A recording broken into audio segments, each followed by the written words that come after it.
महिमा बड़ी अनंत है जिसका जमाने में कोई अंत नहीं है। जे हृदय से भक्ति की है सो के आ बात कह दी है। जे के अंदर तनको अहंकार आया, घमंड आया, वो जल करके खाक हो गया। इसलिए कहना है बाबूजी, भगवान की भक्ति करो, भक्ति में शक्ति हो चाहे घमंड न हो चाहे। इसलिए कवि लिखते हैं भक्ति कैली जनक दुलारी उन्हें, भक्ति कैली जनक दुलारी पाइन अवध बिहारी।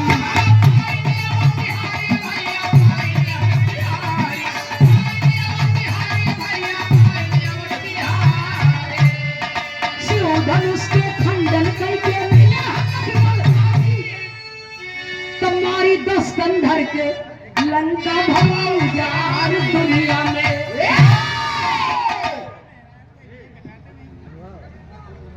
शाम को हमने कहा है कि भैया डिस्टर्ब मत कर भैया, आपकी लाइन कुछ और है गाने की, हम लोगों को तनी से कुछ और बाप भैया हो भैया हो इधर लिखवाई नहीं गणवा की रक्षा है तो भगवान को अवतार लेना पड़ा इस धरती पर। रही बात ये तो त्रेता युग की बात रही, लेकिन द्वापर युग से एक बात लिखी गई। भक्ति कैली राधिका की पाई नटवर लाला,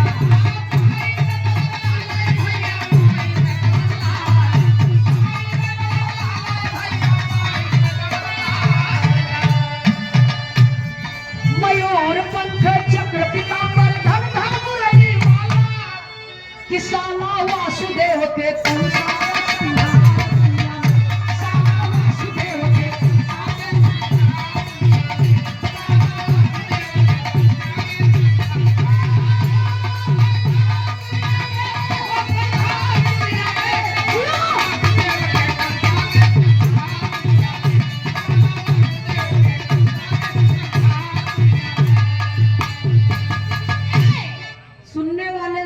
सज्जनों, समय आया भक्तों की रक्षा हेतु श्री हरि नारायण भगवान विष्णु जी 16 कला अवतारी मुरली मनोहर भगवान श्री कृष्ण कन्हैया बनकर के आए और कंस जैसे तमाम असुरों का संहार किए, भक्तों के भक्ति की लज्जा रखी। अगली लाइन में कवि लिखते हैं कैसे मास्टर साहब,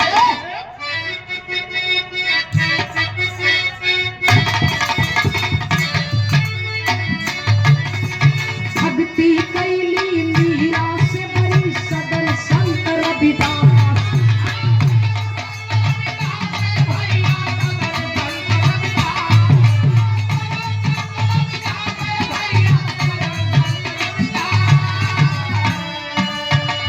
भीषण प्रहलाद औरी सूर कबीर दास, नास भइला कश्यप मिट गया अहंकार दुनिया में। आप सब जानते हैं हिरण्य कश्यप को वरदान मिला रहा, न निहारे मरे न जरारे, न जमीन पर मरे न आसमान पर, न अस्त्र से न शस्त्र से न नर से न नारी से, न भीतर न बाहर। अंत में भगवान को नरसिंह का अवतार लेना पड़ा। बाबूजी खम्भ फाड़ करके प्रकट हुए और अपने गोदी में रख करके हिरण्य कश्यप का संहार किए, भक्त प्रहलाद के भक्ति की लज्जा रखे। तो जब जब इस धरती पर संकट पड़ा है तब तब भगवान ने अवतार लिया। आज हमारे बाबू श्री राम किशोर प्रजापति जी का पूरा परिवार भगवान की भक्ति और समाज के भक्ति में लीन इतना बड़ा विशाल भंडारा कर दिए, ये कोई बिरले इंसान ही कर सकता है। सबके बस की बात नहीं है। तो पूरे प्रजापति परिवार को मालिक सदैव प्रसन्न रखे, सुखी रखे, धन धान से ये परिवार संपन्न रहे। गाना के आखिरी लाइन में खानदान के परिचय के साथ में, गुरु घराने के परिचय के साथ में कहना है और इसी के साथ साथ अब लास्ट ये गुरु घराने के परिचय के साथ में गजी जटायु का जाहिर इतिहास,